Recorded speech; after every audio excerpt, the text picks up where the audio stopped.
Well, good afternoon, everyone. I would join you there at the table. We've got a little bit of a presentation to do here this morning, but just in terms of getting us started, I'm here because I've been told to speak into the microphone. Again, I'll remind you all that we're being recorded, live streamed to promote as much accessibility as we can to these meetings. But I want to thank you all again for being here. Again, I can see you found lunch. Feel free throughout this agenda to, again, we're going to be very informal here today, so get up, move around, grab another sandwich, do whatever it is that you need to do. But let me thank you for coming again today. Last time, at your last meeting, we had an overview of Charter County government. We went over did your primer on open government laws and sunshine laws. We went over the committee bylaws. We got off to a great start, and yet, even after that agenda, you all still decided to come and join us here again today. So we appreciate that. As I was telling Lee a little bit before the meeting here, you'll hear a little bit more from us today, but today we transition again to you. So there's a little more to get on the table, so you guys are all working with the same information, and then you'll be off and running. So we hand you the baton today, and you start into your deliberations, as you can see. Let me just, again, quick introductions. This will be the last time we do this, but not around your table, don't worry. But just for a staff standpoint, you all know me, Vince Long, but you've got Nikki Payton over here behind you. There's Nikki. You got Rebecca Voss, of course, Alan Rosenzweig, and your point person, Heather Peoples and LaShawn Riggins, the apt replacement of Herb Tila today. But again, we're all here to help you, and it may take you a while of putting faces and names together, but feel free to go to any of us for anything that you need throughout this process. You also have a new member joining you at the table today, and we will put him on the spot, and it's Jay Revel. He missed the first meeting. Jay, we're taking attendance, so be careful. But Billy Graham, another one of your fellow members, will not be here today, and Shane Hopkins, who missed the first meeting, will also not be here today. You all may know from his bio that he's a fireman and he's on duty today. So, but he assures us he'll be back and in full swing at our next meeting. But Jay, at the first meeting, the committee went around and introduced themselves briefly. So feel free to introduce yourself. Tell us a little bit about yourself. Everybody here, they shared their most embarrassing moment the first time around, so feel free to do that. But Jay, you've got the floor. We also had to sing our alma mater song, so I'd appreciate if you could do that. I can do the Robert Fraser Monroe Day School version. Very good. Jay Revel, excited to be here. My day job is I'm the Vice President at the Greater Tallahassee Chamber of Commerce. Once had the pleasure of working in this building with Commissioner Daly, very good man. It's a great organization. I'm very glad to be here with you all for the next 20 days, 100 or so days. Try to knock some of this fun stuff out. And I was sorry not to be with you last week. I had to take my lovely, beautiful wife on vacation. We have a little girl coming in January, so this was our last time opportunity to maybe get out with just the two of us. So, previously scheduled engagement. Glad to be here. Thank you, Jay. So I'll hit your agenda real quick. You've got it there before you. You'll also see it up on the screens behind you. But we're going to have an overview of Leon County government. Again, we sort of hit the basics on Charter County government last time. Jay, don't forget to go back and watch the tape. I know you will. But Leon County government in particular, we're going to review the county charter one time together. It's in your materials. We've recommended that you take your time and read it on your own. But we thought it was probably helpful to just run through it at least one quick time together today.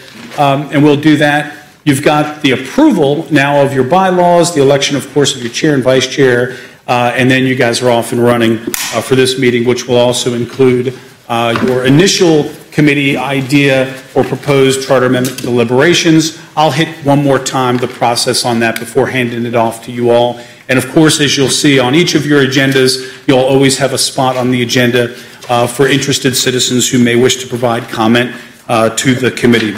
With that, folks, let me jump right in and get into this overview of Leon County government. Now, and I know you all have familiarity with Leon County government. You come from different perspectives and that sort of thing. And there are any number of ways that I could do this presentation, and I certainly could spend hours, if not days, on this one, but I won't. Thankfully, you're welcome. But what we figured we'd do is just provide you all in sort of the quickest, highest level fashion that we could, the most usable information for you and for this committee. And of course, as always, and as everything we present to you here today, we're more than happy to go back and talk about any specific issues that you'd like to get into. But it's interesting, though, I have lunch meetings once a month with county employees, only a group of about 10 who are randomly selected, who I make have lunch with me from throughout the county government. And I've got employees in those meetings with me who every single month when I convene those folks, there's somebody in there that's been working for 25 years at Leon County, and they say, I didn't know we did that, because they hear from the people around the table. And so there'll be some things that even though you're all very familiar with the county, there'll be some I didn't know that moments. But I'll very quickly, you've got a couple of documents before you, which we'll use for reference. You have two. One is what we call an impact and progress report. Some of the presentation is based on that. It was sort of a 5-year look back at what we've been able to accomplish in Leon County working with our partners. And the other one is our annual report. Again, that's a report that I produce to the board each year on the previous year's progress and results. Again, we've used that as the basis of the documents which we will which make up this presentation today. Let me start off with just a very, very high level overview, folks. And again, I know you all are very, very familiar with your community, but this is sort of the Leon County fun facts. You can see there some of the very basics. You'll see the population breakdown. Again, should look about what you may have thought in terms of the population. That percentage breakdown of 34% in the unincorporated area, 66% in the city. That when you translate that into numbers, that's about 100,000 people in the unincorporated area, about 187 in the city. You'll see there the square miles. I won't bore you with too many of these details. Interesting though, 702 square miles of the county, about 70. City of Tallahassee is only about 70 square miles, so obviously more of the people, but pretty condensed as far as land mass goes. You'll see here the median age of 31.1 years. That should make everybody a little upset, and certainly it does me. That's actually the youngest population in the state of Florida. I think you all know we have the youngest quarterback on our football team, but that's obvious from this year's. But youngest population. You'll see there our county budget and number of total employees. That includes our constitutional officers. I'll talk about that, but those are all comparatively low as well. Here's a look, an org chart. You'll recognize a lot of these faces, but you'll see that we have 13 major departments at the county. We do about 52 or 3 different specialized lines of business or service offerings at the county. So it's a lot, but everything from libraries to EMS to animal control to emergency management to things you've never heard of, like our indigent burial program, which means that if we have an unclaimed body, that it's the county's responsibility to take care of that. I say that because that was one of my first jobs. It actually really was. I actually did that job.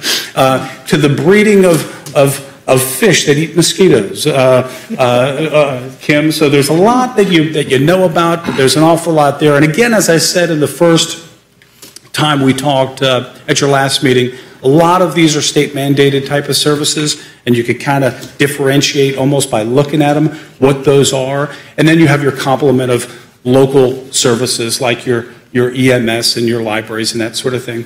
And those vary greatly from one county to another county. Again, it very much reflects what the needs of the population happen to be. Let me go to just sort of how it's all funded. Alan, make sure you correct me on any of this, will you? You know how every single penny of this budget is appropriated, don't you? Yes, sir. Okay, good. Well, there'll be a test later, but for right now, you all can see here that about half of our total revenues come from property taxes, which is not uncommon in county government. About 13 come from other taxes, such as tourism development taxes and that sort of thing. You'll see only about 10% come from state shared revenue. Again, what we like to say in county government, it's just whether it's the smallest county or the biggest county, it's really just decimal points. That really pretty much reflects how most counties break down. There's really very limited revenue sources for county governments, again, other than property taxes and some fees and services and that sort of thing. There's an old, while we talk a lot about home rule, and here there's an old expression that there's no fiscal home rule, which sort of means that even though you've got these broad authority, you really are only provided with the revenue options that are granted to you by the Florida legislature. We'll talk a lot about that. But again, then you can see generally how it's all spent, with a big chunk of it, almost half going to public safety. And then you can see how the rest sort of breaks down there. Many people are surprised to know that when about half of all of our ad valorem taxes, half of all of our property taxes go to just law enforcement. So the sheriff budget makes up about half of all of the property taxes we collect.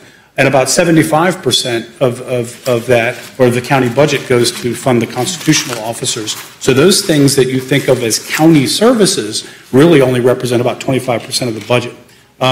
Anyway, again, very quick comparison to how we stack up on comparable counties. We like this. We do track this. We do care about it. We like being efficient. You'll see there that among comparable counties, we have the lowest dollars spent per resident there. These are the comparables that we benchmark against. We also have the lowest number of employees per county government. Again, we pay attention to those.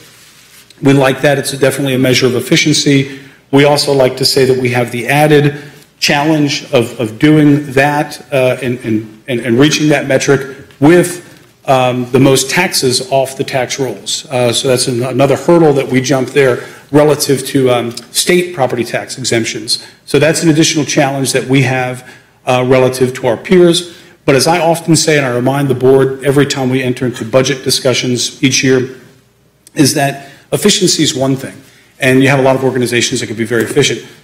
What is really sort of what we hang our hat on is the results that we're able to achieve with the budget we have. Not the budget we wish we had, but with the dollars that we have. So that's sort of a pivot point for us. I want to talk to you about results. And rather than going into what each of those boxes on that organizational chart do, that would bore you to tears, I wanted to give you just a quick look back. I presented this to the board at our annual retreat last year. It was a look back at the previous 5 years and what we've been able to accomplish as a county. And again, a lot of that has to do with the day-to-day services that we provide, but these are a little bit higher level. What we've been able to do in the community, working with our partners, community members, our citizens, and we at the county, we're the first to sort of concede that we couldn't do any of these things without our community partners. And in fact, a lot of these efforts, a lot of these that we will show today are those efforts that we've led, but we're also, we get excited about the partner position, whether we're leading, whether we're partnering, or whether we're just getting in where we fit in. It works. It all works for us as long as we're moving the community forward and that sort of thing. But I'm going to hit these real quick. So this is a snapshot from our Impact and Progress Report. Again, we'll start off, and this is organized by our 4 big priorities in our strategic plan. And I'm going to hit the first strategic priority in the area of the economy. And when we talk about something as big as our broad category of the economy, as an organization, we do so by placing emphasis on attracting and retaining talent, growing and diversifying our local economy, and continuing to leverage all of our assets in the community, all of our economic development partnerships to realize our full economic vitality. So a couple of the things that you'll see there real quick that we put up over the look back of the last 5 years. And I think anybody in this room can agree that all you got to do is look around at what has occurred in our community over the last 5 years to be pretty impressed. I think you could probably argue that more has been accomplished in the last 5 years than the previous, whatever, name a year. But a couple of the big ones in the area of the economy were, of course, passing the penny sales tax. That was a big one. Kim Williams served on our committee, and not only did that bring $750 million, or close to $750 million to our community over the next term of the sales tax extension, which will expire in 2039, but importantly, it made it possible for us to have an uninterrupted investment in our community. It's a really unique thing. In fact, I don't think anybody else does this, where we approve sales taxes 4 years before they expire. And we do that so that we can show tangible results as soon as we start receiving the new dollars. That means the planning studies, the engineering, things are happening so that we have sort of an uninterrupted investment in our community. And that is huge. I can tell you that during the economic decline, that was really vital in keeping our community going and thriving. Again, you've got the Office of Economic Vitality, which was created over that period of time. You'll also look back, we created at the county the DOMI station, many people working with our venture capital partners there. That really came out of a desire to have an urban incubator in our community. I know many of you are sort of familiar with DOMI now, and we sort of hope that even though that wouldn't be the last business incubator in the community, we were hoping maybe we would just start a spark there and sort of get that going. And of course, DOMI is doing great things and turning ideas that are born in this community into commercialized products and services and creating businesses and jobs. A couple of others you see up there are Leon Works. Leon Works sort of hits the other end of the economy, if you will, in the skilled trades. And that was born here at the county of the idea that, and the knowledge that we had an influx of middle skilled jobs in the community, that it was important to develop and to promote.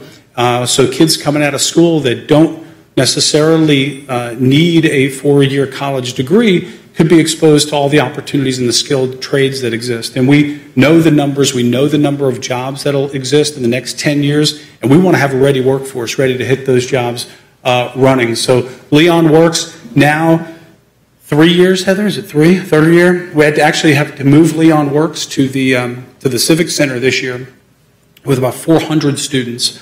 And again, we feel like we're just hitting our stride there. Again, just a couple of other ones there. Tourism, I could go on again in terms of the look back. Tourism in Leon County, when we took over our tourism function, you guys probably remember the old CVB days of tourism. We took that into the fold at the county a few years ago. And in that time, we had about a 20% growth in tourism in the last 5 years. Many people don't realize this in Leon County because we don't consider ourselves a traditional tourism destination, but we have tourism in this community supports about 14,000 jobs. We've got 2.3 million tourists to our community, and it has an economic impact annually of about $850 million. And again, we feel like we've just sort of scratched the surface there. So we've got a major emphasis on growing our tourism economy here in Leon County. So that brings us to where we're going. We're sort of jumping from one document to the next. So these statistics that you see that I'll pivot back and forth to, these come from the other document that's before you, which reflects the new strategic plan that we entered into last year, or that we began last year, and also the annual report. So what we did in the new strategic plan was we developed what we called bold goals in each of these 4 categories, or stretch goals. And again, I'm just going to hit each of these very quickly, but you can see there our bold goal over the next 5 years is to grow our tourism economy to $5 billion.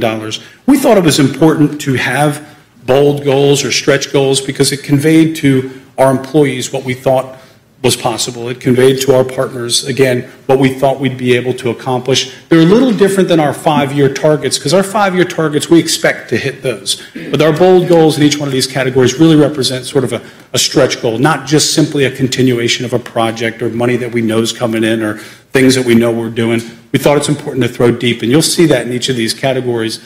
But those 5-year targets are important too. Again, in growing and expanding and diversifying the economy, you'll see up there attracting 80 state, regional, or national championship sports. Again, we talk about growing our sports economy here, which is huge. For example, we just had the Florida High School Championships run this past weekend at our Appalachia Regional Park, which, as you guys know, and I'll hit this under the environment, is our closed landfill.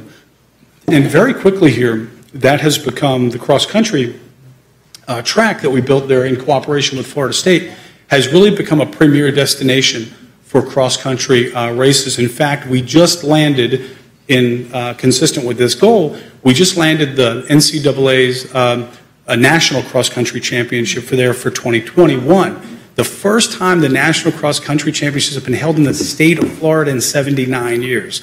Again, so big thing. We're putting an awful lot of emphasis there. So you see some of our job creation numbers, again, working with our partners. We want to create 500 entrepreneurial ventures, 5,500 new jobs. Again, you'll see the Leon Works number there with 5,000 students, connecting them to middle-skilled careers. And again, we want to host 100,000 residents and visitors at the new amphitheater. And again, that's about 35 or 40 concerts. And those are just to name a few. I'll jump real quick, folks, to the environment. You'll see there this format is very simple, very similar.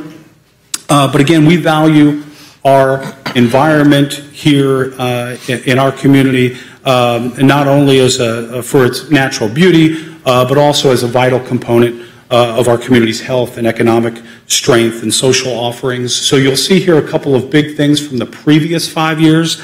We were one of the first in the country to launch a PACE program to allow people to finance smart energy-saving improvements for their homes and also create jobs here locally. While doing so, we're happy to do that. We created the first net zero building, government building in the country, actually retrofit at the Cooperative Extension over that 5-year time. Again, the closure of the landfill.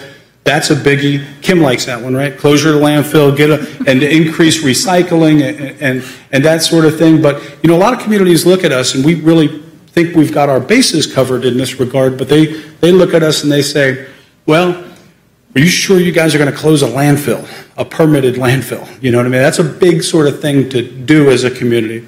But again, we think we've got our bases covered there, and we think it's a good thing for the community, and obviously we're turning that into a real treasure as far as a park goes out there. So those are a few of the biggies. In addition to protecting our lakes, increasing recycling, and hosting our very popular sustainable community summits each year. So where are we going in the next 5 years in the area of the economy? We're going to up, and you'll see that bold goal there again. We said back in December when we were trying to throw deep on that goal, we thought we could remove 500 septic tanks from the Primary Springs Protection Zone.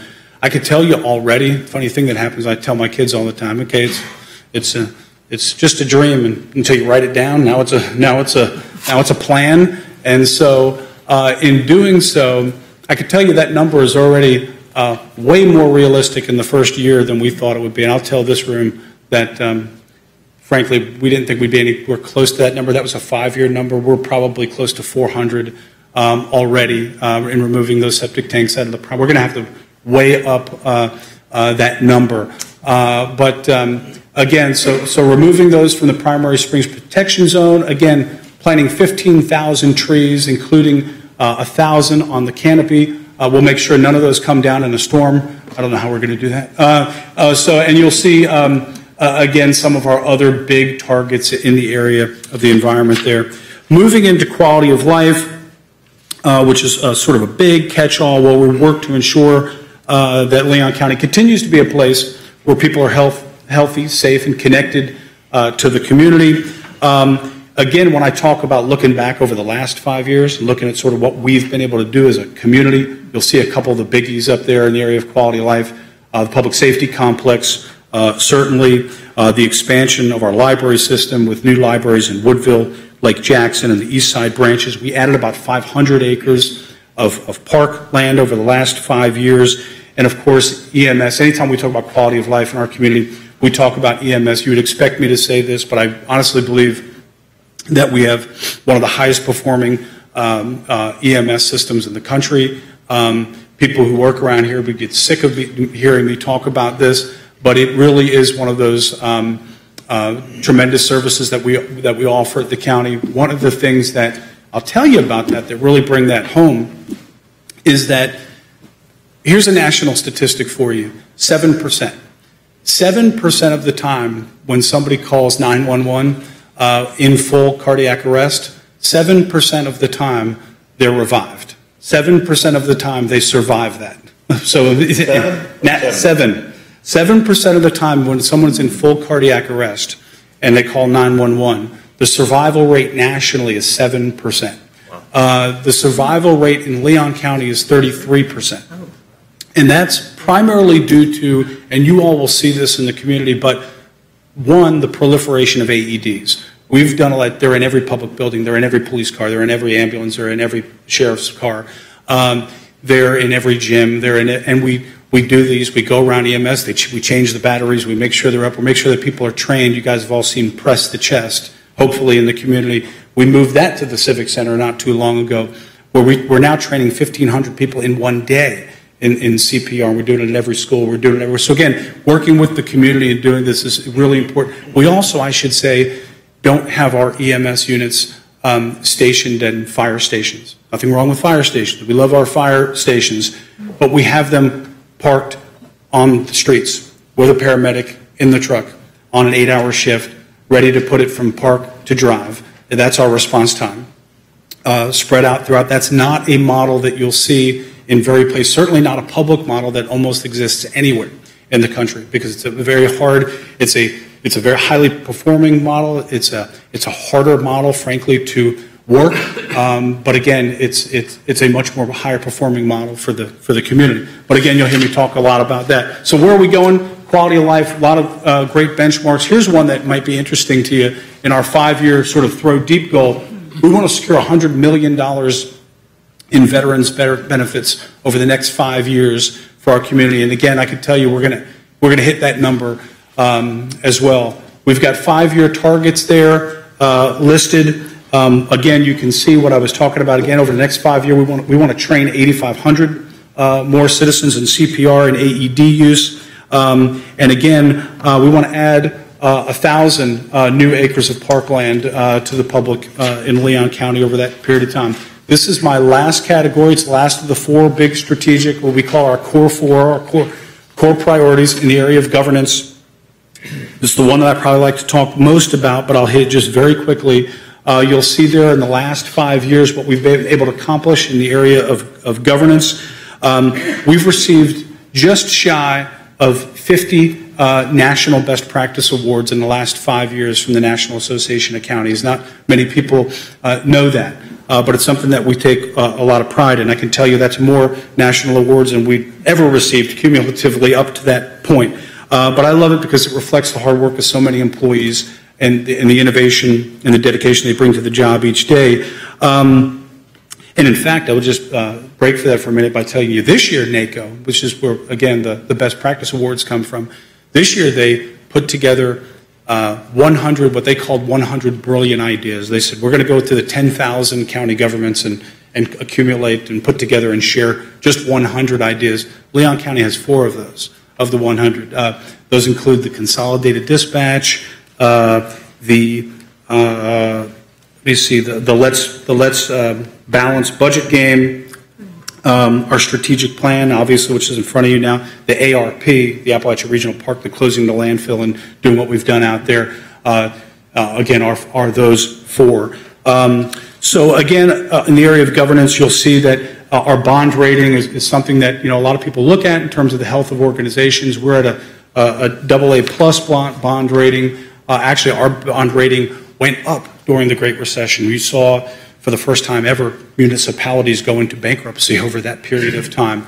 Again, we keep a very low debt ratio. In fact, I think on the next one, Heather, you'll see in terms of our goals for the next 5 years, you'll see the 60% will reduce by 60% our outstanding debt in Leon County over the next 5 years. That'll bring us to just about debt-free at the county. So that's another thing that we're very proud of. In terms of bold goals, this one is one that we like an awful lot too, which is 500 citizen ideas. And that sounds kind of fuzzy and fluffy, but anywhere you go in the county, whether you're on our website or our mobile app, you'll see probably the first thing you'll see pop up is give us your ideas. Again, we sort of know that we don't have we don't have all the good ideas, and so we think that this is what smart governments do, is they look for opportunities for co-creation and ideas from the community, and we very, very actively do that.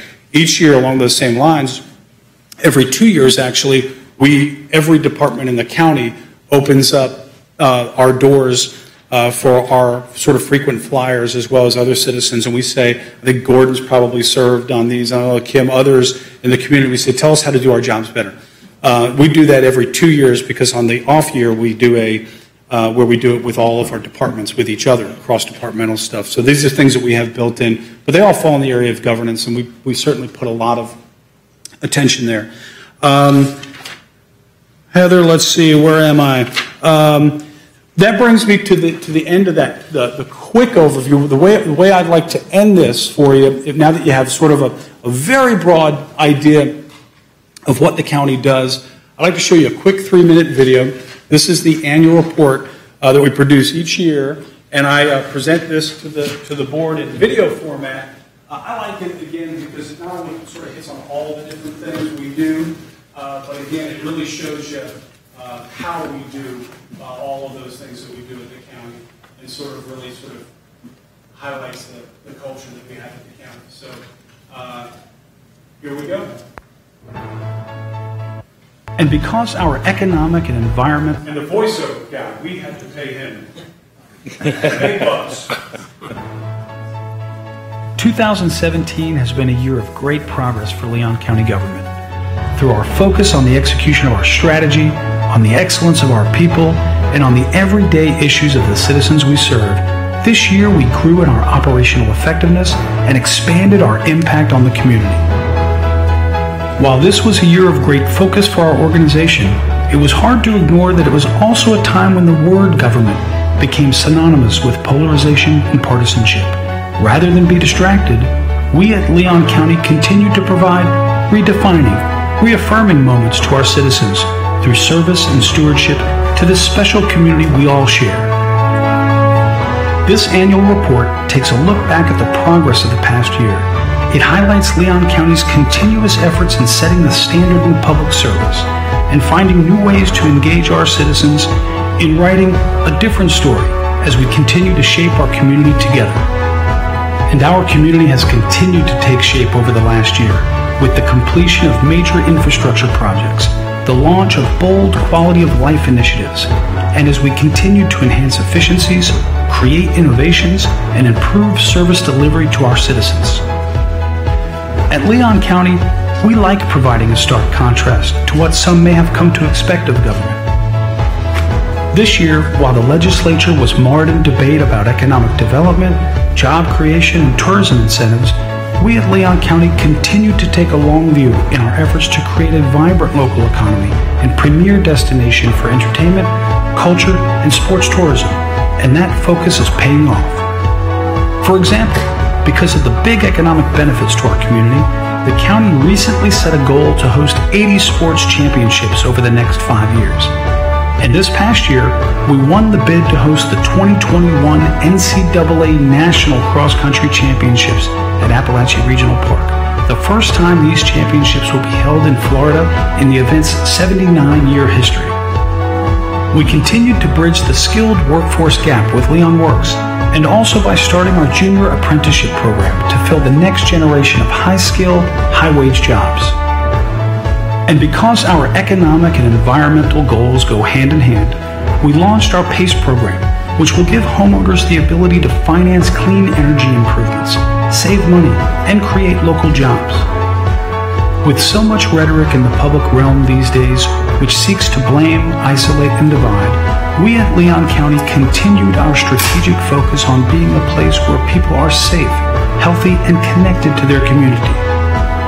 In the years since Hurricane Hermine, our lessons learned were tested by Hurricane Irma, and our first disaster since emergency management was realigned with the county organizational structure. We connected our people to vital resources before, during, and after the storm, and leveraged partnerships and technology in an effort to become even more resilient as a community. Because building community is all about building connections, we also expanded recreational opportunities, like with the opening of Jackson View Landing, and we continued to engage citizens through programs like Operation Thank You, the Club of Honest Citizens, our 9/11 Day of Service, and our new library lecture series. While others talked about government waste and inefficiency to defend or affirm their old beliefs, we found solutions through cross-departmental brainstorming that produced more than $1 million in savings this year alone.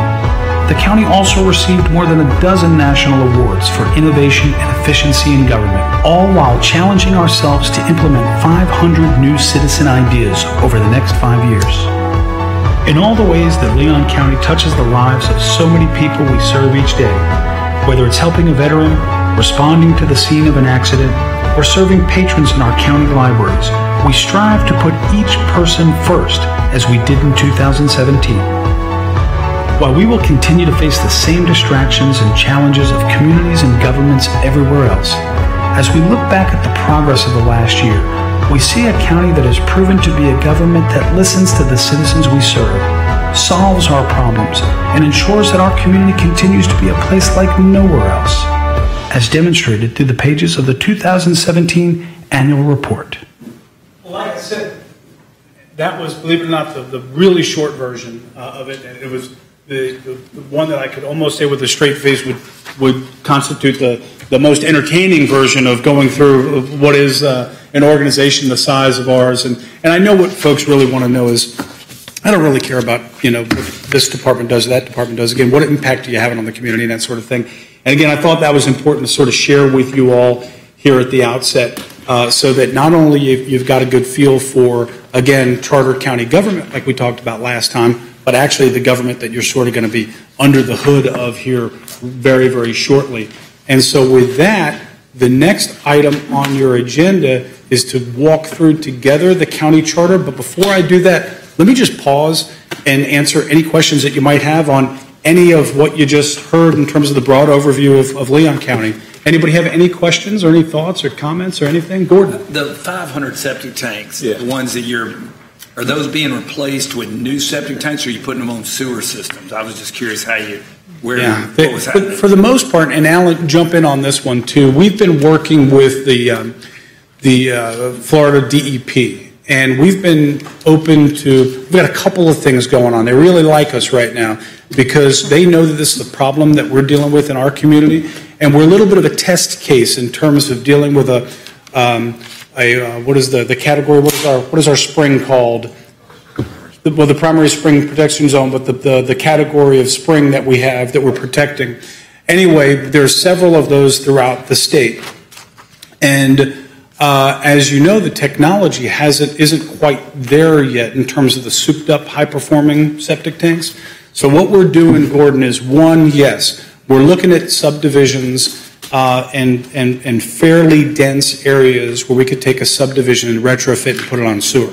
So we've got several of those in the works. We're also working with DEP on a couple of pilot projects where they're in the process of developing sort of new higher nitrate reducing septic tanks. We just call them souped up septic tanks. But again, we're really very much in the early stages of the development of what those are and the technology. We know the advanced wastewater treatment standards and the numeric standards that we want to try to hit in terms of the cleanliness of the water and that sort of thing, but the technology is still there. So yeah, when we can get the low fruit and hook up those old subdivisions, come in there with grant dollars as we have, We're doing those, but we're also looking at pilot programs right now, working with DEP on new technology where we might be able to replace them in a more traditional sense. We're also looking at cluster systems and little package plant type systems as well, where those make sense. But Ellen, why don't you talk a little bit about that? Because I think that's real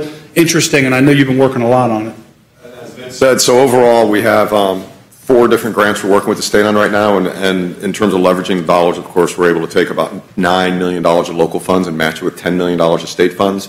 And we've been working with the, as Vince said, the DEP, and they want to treat us as a pilot project throughout the state for opportunities for future grants. The one that Vince was talking about specifically is they just awarded us $750,000 with no county match to do the pilot project, identified a neighborhood in the Primary Springs Protection Zone. And as Vince said, we're going to be working on a number of different technologies. It'll be a full replacement for the homeowner at no cost to them to replace their septic tank in totality with one of these souped up ones for testing purposes. Then the state will evaluate the technology, determine what works best, and hopefully we can move forward with that. We also have, we're getting ready to bid construction in a couple of neighborhoods. Woodside Heights particularly, we're far enough along that we'll go on the street shortly. We're thinking we're going to get 200 tanks out of that one. Where's that? Lake Jackson? No, this is down in Woodville area. It's all in the Primary Springs Protection Zone, kind of south of Cody Scarp area. So it's all in that area of town. And then we're also working with the state on the big long-term project is Woodville Sewer for the Woodville community itself. We're working right now on a design and engineering to bring the main line down and design the whole project and start acquiring right away. With ultimately that project that Vince said, our long-term goal working with the state is between 1,100 and 1,500 septic tanks right in the dense part of the node. Not all the splinters and fingers, but the dense part of the node. How many septic tanks are there? There's about 30,000 countywide, but in the Primary Springs countywide, but we're focusing in the Primary Springs Protection Zone, we're in the 10,000 range. But again, right in the Woodville area where we're going, 1,500 would be that right tight spot, but 10,000 in the whole thing. Wakulla County, of course, has their own issues in the Primary Springs Protection Zone, and they're doing their own retrofits and things. Is this done as the city's project, or just done as a county project with sewer? I'm sorry, say it again. Well, you're attaching to the city sewer. Correct. Yes. But is it a county-run system after the? No, we will turn it. The way we have an interlocal agreement with the city is that we will put the infrastructure in like a developer. We'll partner with them. They'll help us design the whole thing. We'll fund it, but when we're done, they get turned over as customers to the city. And they'll be hooked up into the city and billed by the city, because a lot of these customers, as you know, are already city water customers. So they'll become city sewer customers now as well. And in some situations, depending where we would go, if Talcum was there, we'd be working with Talcum, but all these we're dealing with our city. It's another one of these things where not a lot has happened for many, many, many years, and now all of a sudden we're really sort of hitting the accelerator on it. And again, it wouldn't be an exaggeration to say we're sort of DEP's favorite county right now, because they're saying, hey, would you guys be willing to try this? Would you be willing to do this? And the city's been great too, because the city has been, and it's and they're willing to take a little bit of a gamble relative to some of the hookup costs and work with us on some of those fees and that sort of thing. So we've really got a lot of folks all working, sort of rowing in the same direction on this. So we expect to see a lot of progress in the city. Are you going to actually take it to the house? Yes. In this situation, there's no $1,200 or $1,500 fee or $12,000 or $15,000 fee. the state actually will be, as part of the grant match and the programs we're talking about, the state is willing to front right now that cost. Now, to get them to hook up immediately, we'll incentivize them and we'll have a limited window, but we'll actually have probably within a 2-year cycle. We'll also deal with the septic tank abandonment as well as the state's grant. So are the septic tank monthly fees, they're calculated off the water that's used? Is going to be the same system we have now where we're paying for county parks or county residents' park participation in the city? Yes, they'll be paying if they're in the unincorporated area, they'll have the same fees and structure as anybody else in the unincorporated area. Once they hook up, they'll just be a regular monthly charge like anybody else. And we've had incredible success so far in the Woodside Heights neighborhood, where we had a lot of failures. We have about 200 total homes, and we haven't even broken ground yet, but we went through for the people who want to hook up, and we've had 150 already said there, we want to hook up. When you guys are ready to go, we'll do it. And of course, the grant is going to cover all the hookup fees and septic tank abandonment out of the gate. If you miss that window, then you'll have to do it with your septic tank abandonment in the future.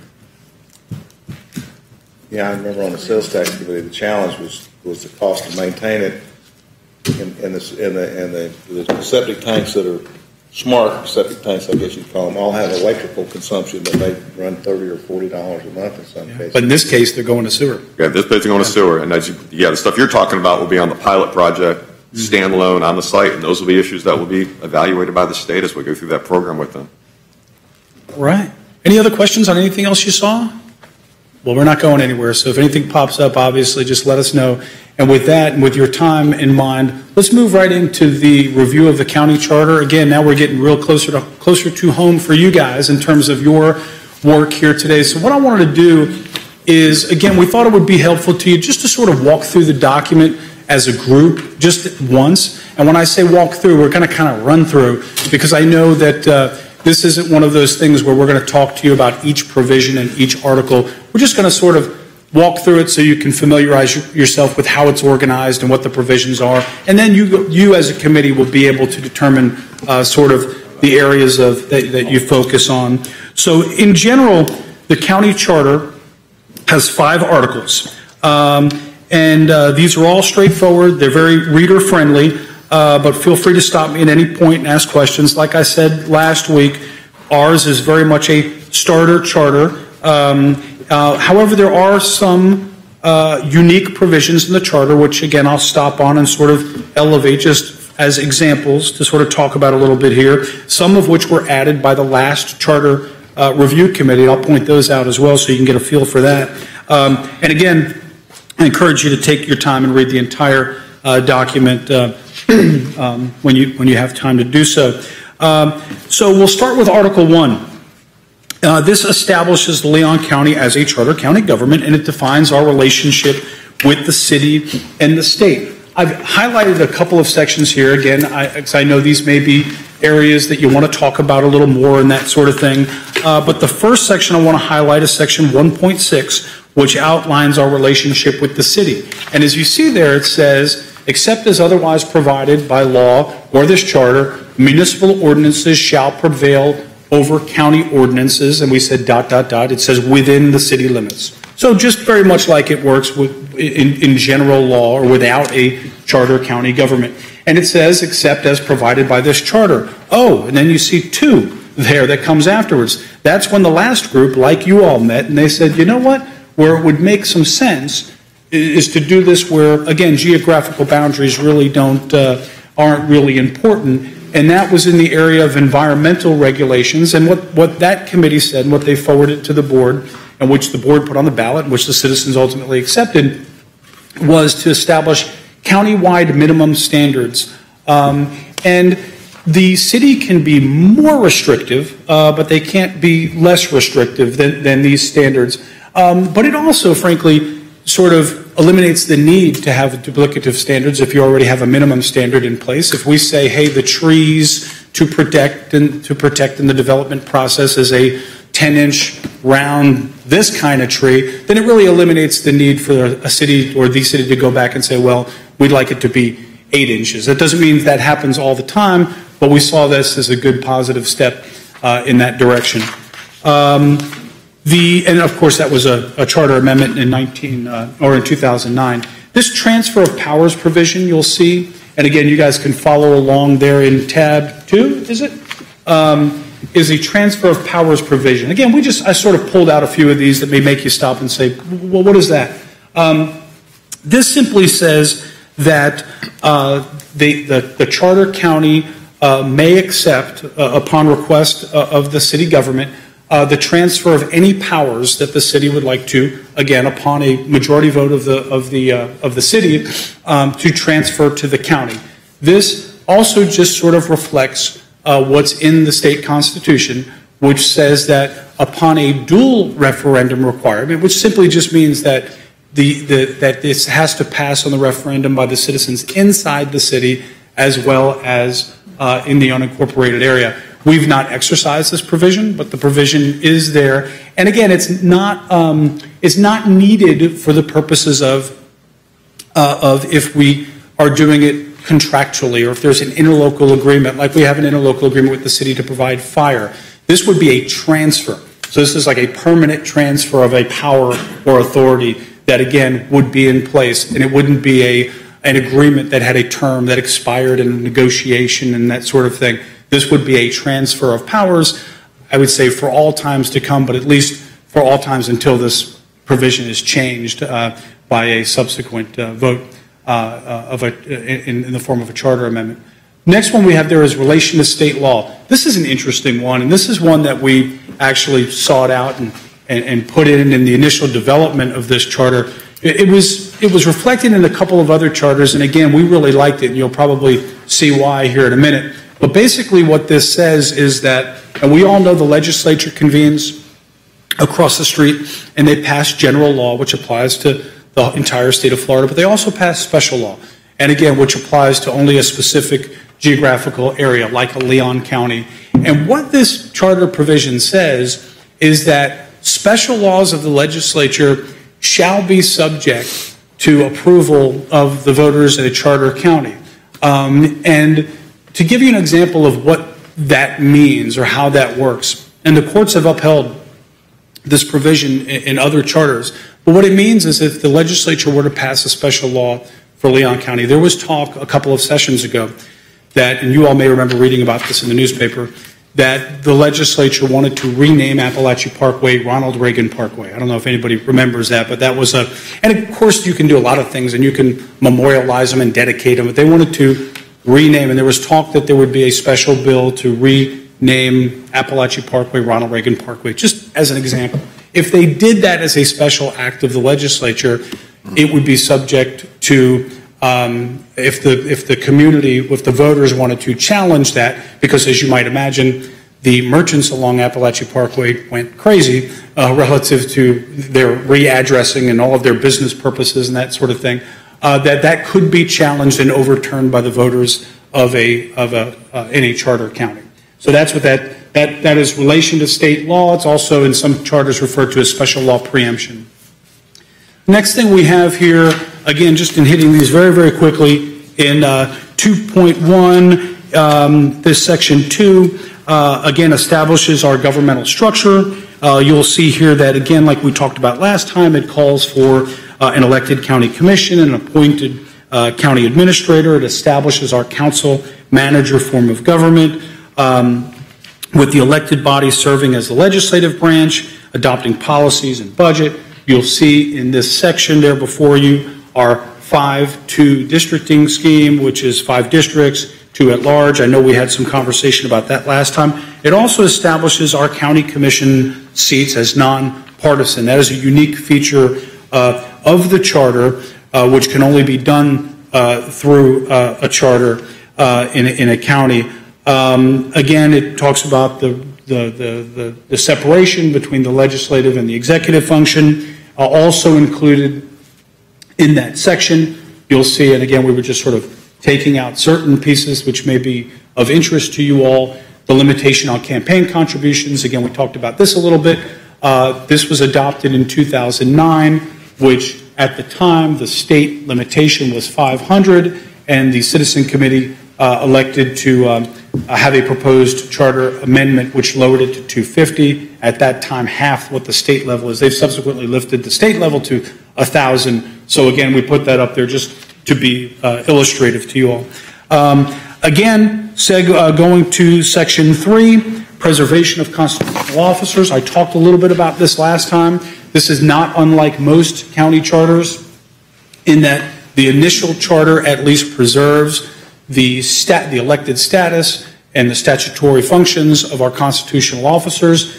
However, the voters' rights to adapt and have their government reflect the preferences of the community is the constitutional officers, of course, are subject to that as well. What would that look like? Well, for example, our charter county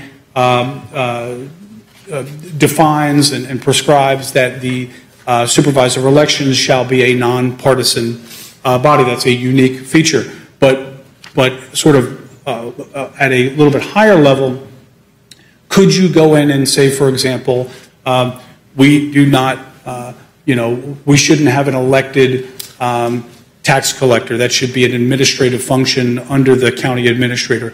Yes, you could. That's not an idea of mine. No, thank you.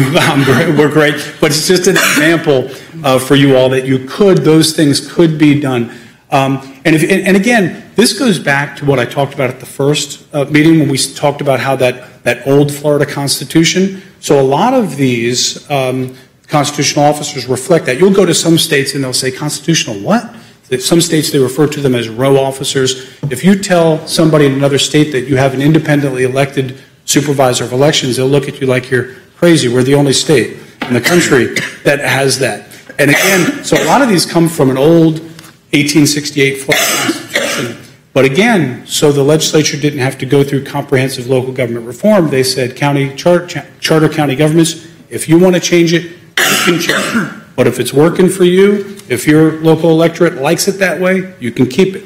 So again, but that's an issue. There are charters, and you can look through the comparison of county charters. There are charters that have these constitutional officers in different structures. Again, some of them working under the county administrator. The rule there is that so long as you provide for their statutory responsibilities, you can do it different administratively. Again, so that's just interesting for you all. Again, limitation on campaign contributions is the same for constitutional officers under the charter as it is for our county commissioners. What do we have? Oh, citizen initiative. This is interesting. So this is citizen initiative relative to ordinances. Not everybody has this. As you know, there's not a citizen petition initiative process for example, the state statutes. I will tell you, 24 states do have that. Florida does not. Florida has the petition initiative on constitutional amendments, of course, but a group of citizens cannot propose a new statute. You could see that as good or bad. It just is what it is. Again, 24 states do have that citizen process as it relates to state statutes. This is sort of like that, but at the local government level, where citizens can initiate a county ordinance if their legislative body is not enacting law that they would like to be enacted. There is a process to do that. It's not been exercised since we had the charter in place. Next one, recall. As I mentioned to you last time, the county charter makes our Board of County Commissioners subject to the recall provision. Absent a county charter, you don't have that. There is a state process where I think it's the governor removes or the Senate suspends and the governor removes. But again, under a county charter, you do have the power of recall for county commissioners. Next up is amendments. Again, that brings us right to where you all are now. Amendments to the county charter can be proposed, again, in three ways. Amendments proposed by petition, we talked a little bit about that, by charter review committee, which is you all, and by the Board of County Commissioners. And you can see the different timelines and thresholds that have to be met there. Finally, that brings us to your bylaws. I said we were going to go quickly through that. We thought it was just maybe helpful just to run through it very quickly one time, and before you guys get into your deliberations, which is happening in just a moment, and probably right after you all, according to our agenda, approve your bylaws. So with that, I'll pause. Of course, I can answer any questions that you have on the charter at this point, or we could go right into your bylaws, which would just require a motion and a second to approve. Let me say this, though, before you do that. If at any point these bylaws aren't serving this committee, by a 2/3 vote, you can change them. So just keep that in mind.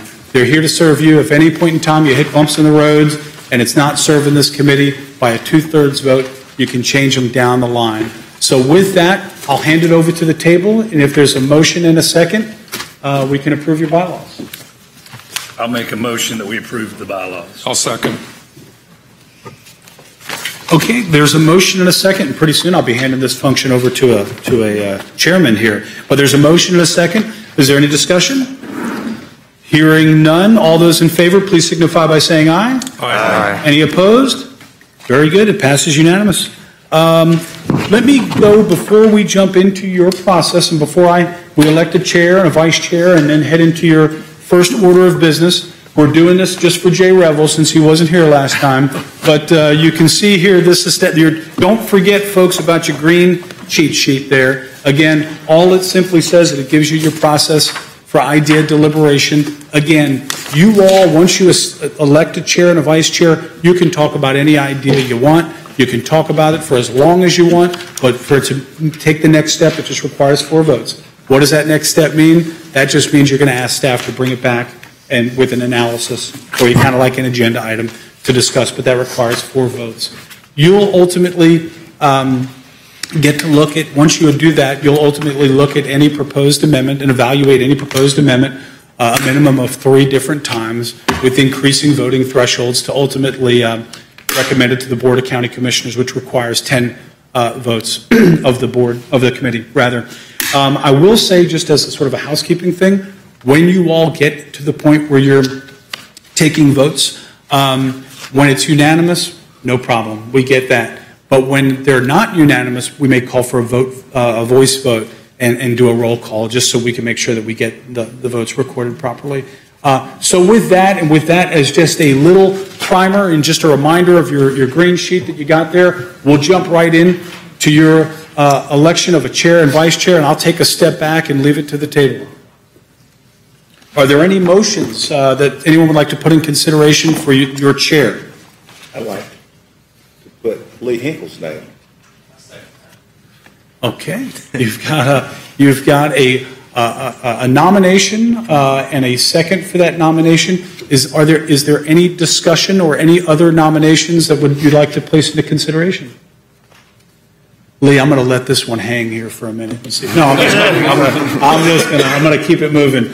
Okay, with that, I'd like to call for a vote on that. All those in favor of your chair of Lee Hinkle, please signify by saying aye. Aye. Any opposed? We'll show it unanimous. Yes, Rebecca. Was the second by Jay? Very good. Okay, that leaves us to the business of your vice chair, and we'd open the floor to nominations. I'd like to make a motion that Kim Williams be our vice chair. Second. Okay, we've got a nomination and a proper second. All those in favor, please signify by saying aye. Aye. I'm sorry, I should have said any other nominations that anyone would like to take into consideration? Now, on this one, I'm really begging you, please. No, I'm just kidding. I'm not. Hearing none, all those in favor, please signify by saying aye. Aye. Any opposed? It passes unanimously. Thank you very much. Heather, Alan, anything else I need to do?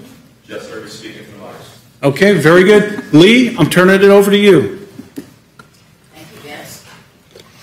I guess we all feel like charter experts now. Is that turned on? I can't hear you like I could hear him. Just hit the button from there it goes. And Kim, if you'll turn yours closer to you. Yeah, okay. Okay, I guess our first item on the agenda is to approve the minutes of the last meeting. Do I have a motion for approval? I move to approve. Second. We have a motion by Mike Urick. Do we have a second? Second. Second by Gordon Thames. Are there any objections to approval of the minutes? Without approval, we'll show them passed. All right, we're now in step 1 of our process. We are looking now for some initial committee ideas. I hope all of you have had a chance to think about it over the last week. We'll have a number of opportunities during the first couple of meetings to bring up some ideas for deliberation. January 11th is going to be the last meeting that we will take up these initial ideas. We're going to go around the table a couple of times today. It's okay if you don't have any ideas that you'd like discussed, but we'd like to go around the table one time, have you put your ideas in front of the group. Don't discuss them yet, but just put the ideas out there. And I believe, Heather, you're going to put them up on the board for us. And then we'll go a second time around the table and give you an opportunity to explain your rationale and why you think we need to take up this idea. And again, with 4 votes, we can advance that to the opportunity for the county staff to give us some more information at the next meeting. And if your idea is one you think merits carrying on, if you'd make a motion to move that to the county staff for review. And once we have 4 votes, we can do that. So let's start. Ken, would you like to start with ideas? I would like to see the issue discussed move forward of having another at-large in 4 districts. And the primary reason for that is it would mean Let's put it up on the board first, and then we'll give you an opportunity to explain that further. Okay. Ken, do you have an idea? Excuse me, Kim, do you have an idea? I'd like to see us review the idea of the reduced campaign contributions. As are in the bylaws here, they're 1/4 of that allowed by any other community. I think it's an undue burden on anybody who's trying to run for elected office to be restricted in such a way. I haven't at this time. All right, Casey? Yeah, just in general, and I'm not sure exactly how we would look at it, but the idea of consolidation, since it just seems everybody we represent is talking about it, I think we should be talking about it. Okay. Gordon? Yes, I mentioned last time, I think I'd like to have additional public standards put on any future CRA expenditures that involve county money. And specifically those that I would propose would be that the money would have to be spent on public infrastructure or facilities that are owned and for the benefit of the citizens of Leon County. Okay, let's hold on, and you can further discuss that as we All right, come back to you in the second round. It's a simple explanation. We'll just It basically put the had ideas three basic Okay. points to it, so I wasn't trying to go through a No, discussion. that's okay, but I want you to explain those when you go back around. Okay, so people the can three take notes just when you come back Yes, around. Okay. yes. Mike? We're only stuck to one. Yes, we're on step one. We're on step one. You have ideas. Okay, I want to take a look at, and it just might be my interpretation, but the preservation of constitutional officers. And it goes a step further into section 3.2 that defines specifically the supervisor of elections. But under section 3.1, it identifies that they shall remain independent. They show, excuse me? Remain independent. If you look at this, it says the offices of the sheriff, property appraiser, tax collector, clerk of the courts, and supervisor of elections shall remain as independent elected constitutional officers. Section 3.2 kind of puts restrictions on the supervisor of elections. I think by remaining independent, that means they don't come under the purview of the county commission. They're not appointed by the county commission. Does that sound correct? So they are partisan offices, but the supervisor of election is a nonpartisan office. Okay. Anything you want to put down on that? No, I actually support a couple of those already up there. Question. Thank you. Okay. I don't think the commissioners are partisan offices. Is that what you suggested, or the other constitutionals? Nonpartisan, correct. I'm sorry. They are, yes. No. They are partisan. The constitutionals may be. Yes. Okay, that's what he Yes. was talking about. Okay, I got it. Yes. Reggie? No, not this time. None? Neil? I'd like to propose or evaluate adding a code of ethics and integrity standard for elected and appointed officials and county employees as part of our county charter. Okay. Catherine? Yes, I'd like to get back to the 3.1 preservation. No, I don't think I have to turn mine on. No, mine's on. Yeah. The preservation of constitutional officers, I would like to consider the looking at each office and considering whether or not it should be elected or appointed. Okay. Ted? I have my proposal that which includes the school superintendent to advance the constitutional officers as nonpartisan and speak to the school superintendent.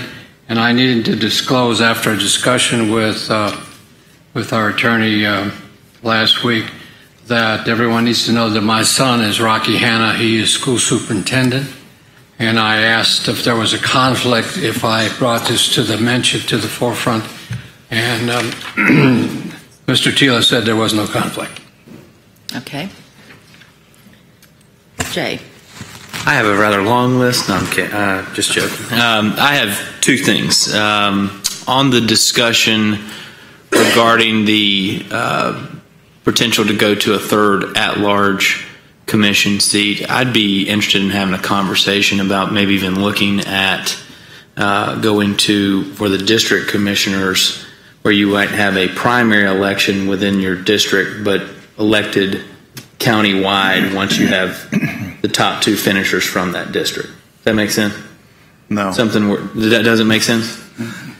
You would select... everybody that's going to run in the general election has to live from that district to begin with, but then when they go to the general, they're elected. So a concept would be, if you have 4 district commission seats, in the primary election you would select from people who live in that district top 2 finishers.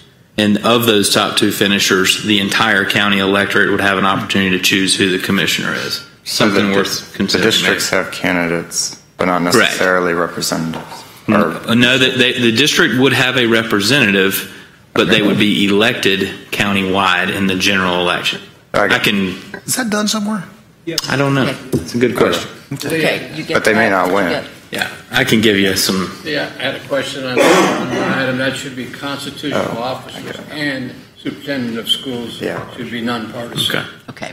And I had one question, Vince. You can maybe answer this, but correct that in the charter it outlines that the county commission, when they are looking at hiring and firing your position, it requires a supermajority vote. Majority plus 1. But that is not the case with the county attorney? I better look at that provision. You should, right. No, yeah, it does, and you're right, it does not similarly require that of the county attorney. I'd like to suggest that we look at making the county attorney provision for hiring and firing match that of the county administrator, since those are the only 2 positions that the county commission directly hires and fires. Okay, great ideas. Let's do this as we go around the second time to more fully explain the proposals that each of us individually have suggested. If you would like to speak, to question the person who's speaking, if you would turn your name card up, it'll make it easier for me and it'll make it less difficult than raising hands and all of that. So if you'd put your name card up if you'd like to speak. So Ken, you go first. Sure. You can have another one. I'd like to talk about just the consolidation. Okay. Now, Now go back to your initial discussion. The idea, in my idea, was to have all of the citizens be able to vote on the majority of the commissioners, so that everyone would get to vote for their district representative and 3 at large, so they would get to vote for 4 of the 7.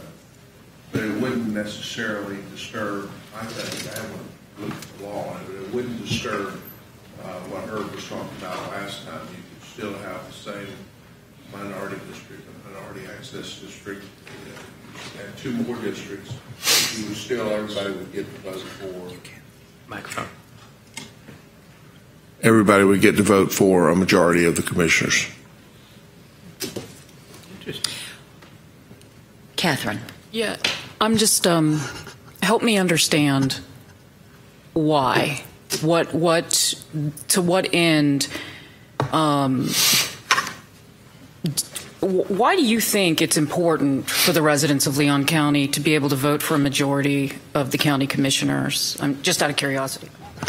Well, actually, I think other issues aside for the moment, it would be better if you could vote for all of them. I mean, if they were all at large. I think the district, my personal opinion is that district issues have created bad results for the state, for the counties, and it doesn't promote it's not a democratic process. Or it's less democratic. Are there other questions? Ken, would you like to move that we place this on the agenda for the county staff to research? Yes. Is there a second? Second. All right, we need 4 votes to move this forward. All of those in favor, please say aye. Aye. All opposed? All right, we have 4 votes. for the first item. Number 2, Kim, that was yours. Yes. I forget, it was 2009, I think, when we made a change in the charter that restricted the allowable contribution in local campaigns in this county to $250. At that time, the state's allowable contribution was $500. Now the state's contribution is $1,000, and we're restricted by charter to be at $250. And I think it just makes it more difficult for those running for office, particularly I think the non-incumbents, those who are reaching out for the first time, to raise enough money to reach the county at large. In this case, it might be one more trying to run in the county at large, but even in a district, it's difficult to raise enough funds. And I just would like to see us consider it at either level, either at the $500 or $1,000 level. Okay. Would you like to put that in the form of a motion? I'd like to make a motion that we consider increasing the campaign contributions to the state level or some other level. Do we have a second? Second. All right. All of those in favor of this campaign contribution, raising it, would you please say aye? Aye. All of those opposed? Respectfully, no. No. All right. If we don't have unanimous approval, then we'll go around the table and record the vote. So, Ken, you're recording your vote on this last amendment to increase campaign contributions. I'm with Kim. Kim told me I had to vote for you. Kim? You can never trust a lawyer. Yes. No. Yes. Yes. No. No.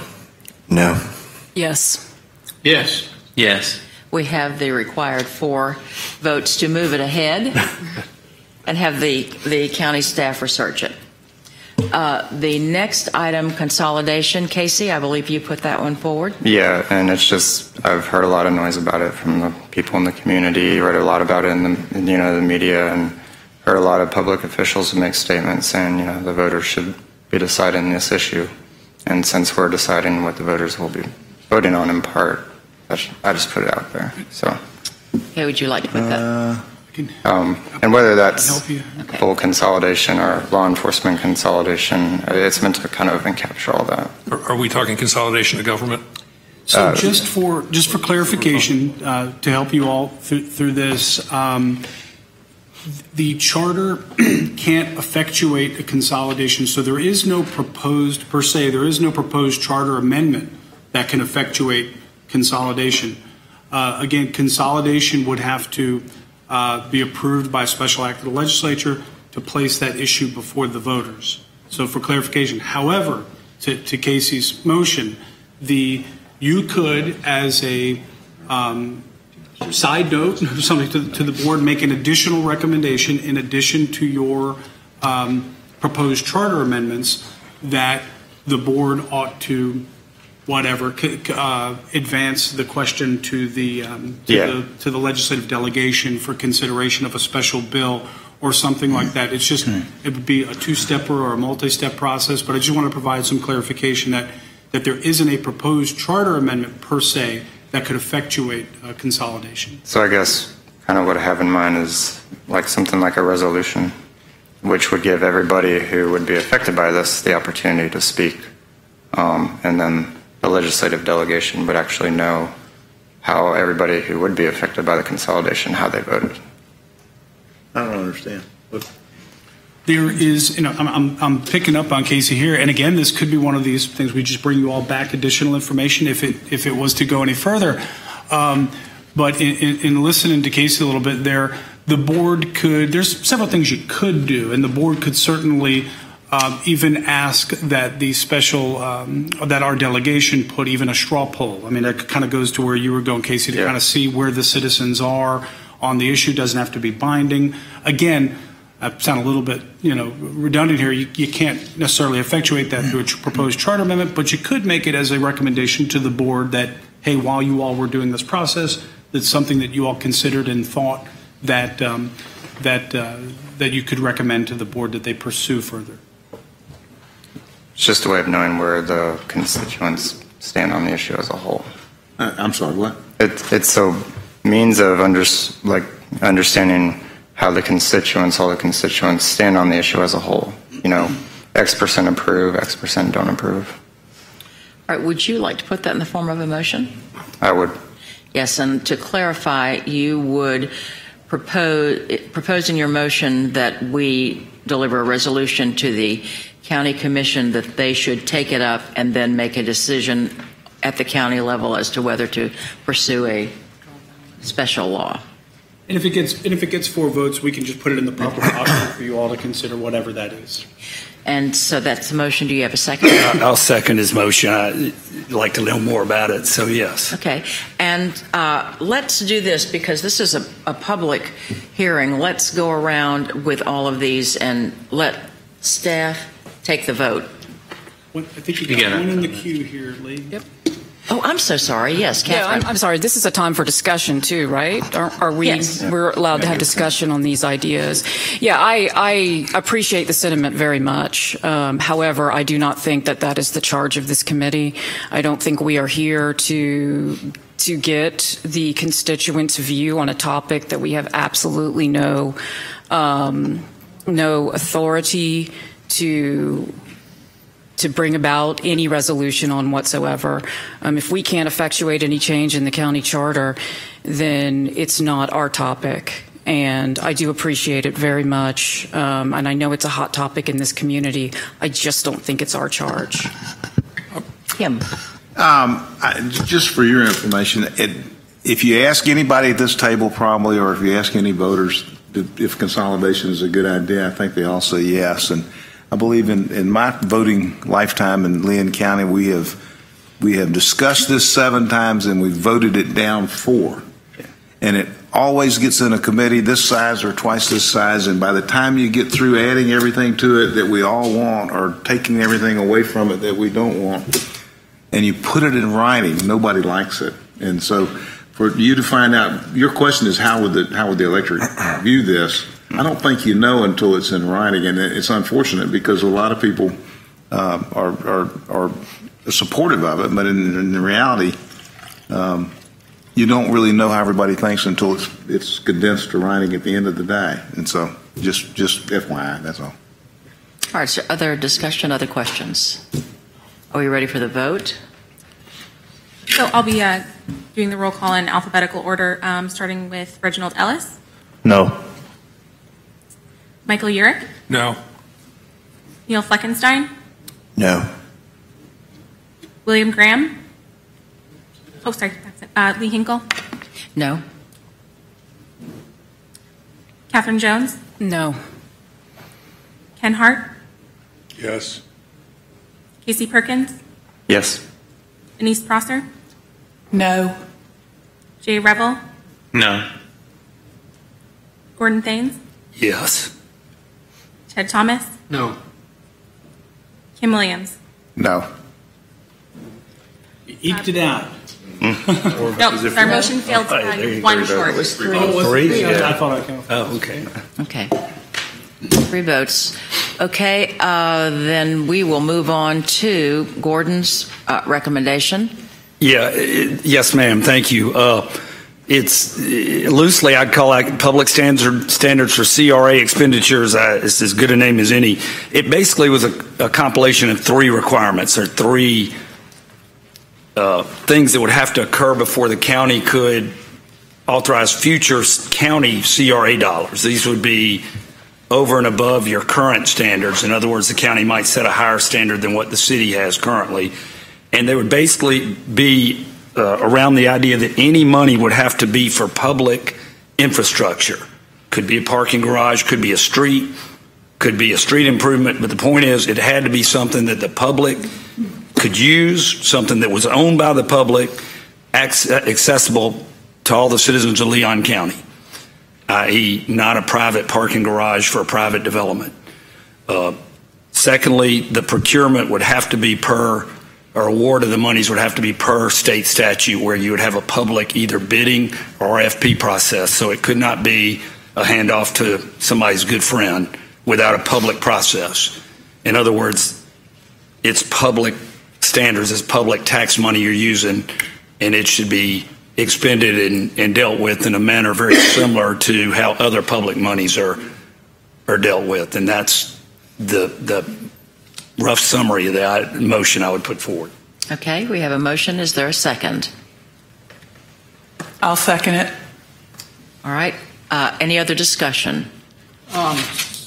Yes, go ahead. Sarah, go ahead. No, I just have a question. Is that something we can put in the charter? That's something you would put in the charter and not just negotiate through a, just out of curiosity? You know, we do have agreements relative to the expenditure of those dollars and that sort of thing. My initial instinct on this, and I'll ask LaShawn if she has any feelings on it as well, I think you can. I think you can put additional restrictions on something like a CRA within the county boundaries, so countywide. There could be CRAs, there could be future CRAs that pop up. So again, not whether it's good or bad or otherwise, but I think you can put those additional restrictions on there. LaShawn, do you have any feelings at this point? I agree with you. Okay. Okay, and Ted, you have a question. Yeah, that was my question. Is, you know, what part of the charter do we replace this in, and should we be looking at? That's a great idea, and also would take a look at what's happening in the state legislature right now. There's a big look at, you know, we're scrutinizing that, which we should be scrutinizing at the state level. Parkland is making a big push for this, and whether it's political or non-political, there's some merit to it. So, you know, let's talk about it. I would say, okay. Do you have a second? We have a second, yes, and so this is a vote to bring it back, take it to the county for more discussion to bring back. We're ready for a roll call. I have a question. Oh, I'm sorry. Gordon, are you referring to new CRA districts? Is where this would be placed? My understanding is we can't, I don't think you can go retroactive, so once it was approved, it would be from that point forward. Okay. And then the other question is, you referred to like a parking garage or space as being publicly owned and not part of the development ownership. And we have done some of that, I think, down in Gaines Street, where we had a specific number of parking places in a garage and not ownership of said parking places. I think my concept is just a concept at this point would be that if somebody wanted to rent the spaces at the same basic price that the public's being charged, then certainly why would anybody oppose that? But when you go to certain, my personal travels have taken me to Colorado some, and some of those ski communities like Vail and whatnot have produced a big parking garage that benefits all of the merchants in that live, work, play kind of cool downtown environment everybody talks about, but it's not restricted to any one development, and it's owned by the public. And I guess if it makes a profit, the town gets it. If they lose a little money on it, then that's part of the price of running the government.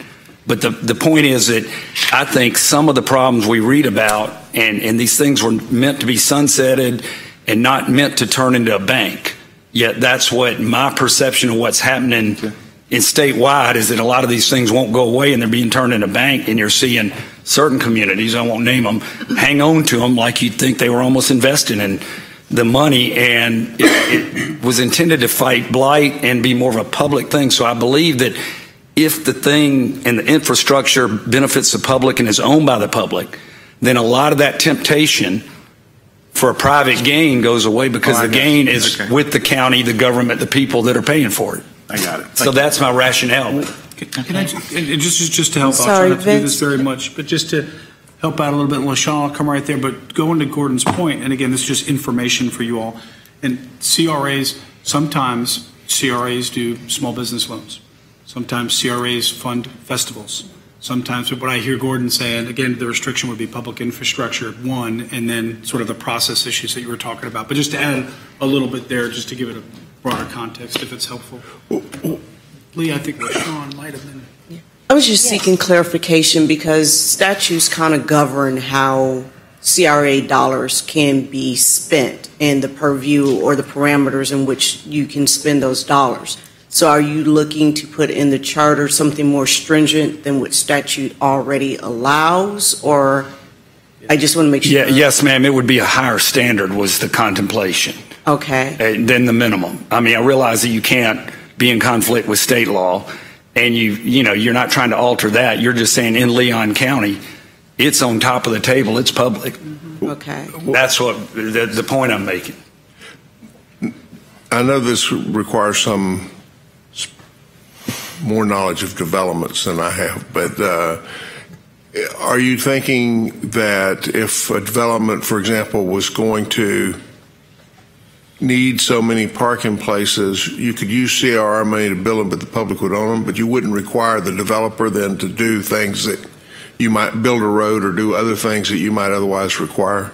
Well, there's some cases out there now, but I think it would prohibit is giving that development $4 million to have their own parking garage or whatever.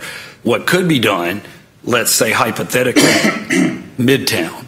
You want a nice parking garage in Midtown? We think it'd be beneficial to have more parking in that area. So the powers that be get around. We'd like an 800-place parking garage. They build it. You know what? If they're going to go visit the Midtown Tap Room, they can park there. If they're going to live in, hypothetically, Casey's apartment, maybe he can make arrangements to rent places from the county for that. That was, I don't know if that's responsive to your question, but that was my contemplation. Other questions or discussion? Are we ready for a vote?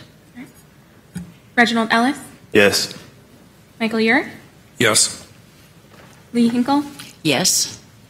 Catherine Jones, Yes. Ken Hart, Yes. Casey Perkins, Yes. Denise Prosser, Yes. Jay Revel, Yes. Gordon Thames, Yes. Ted Thomas, Yes. Tim Williams. Yes. All right, passes unanimous. Okay, thank you. But I agree as well. Yes. If I can say. My apologies. Yes. No worries. All right, the next item to look at is the Code of Ethics. Neil, I believe you proposed that. Yes, ma'am.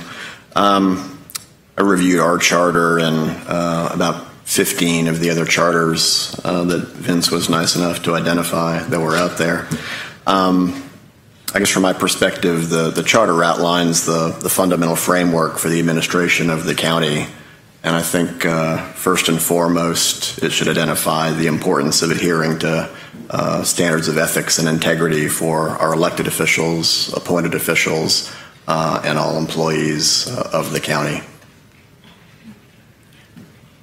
Would you like to put that in the form of a motion? I would. Is there a second? I second that. Ted, you have a question.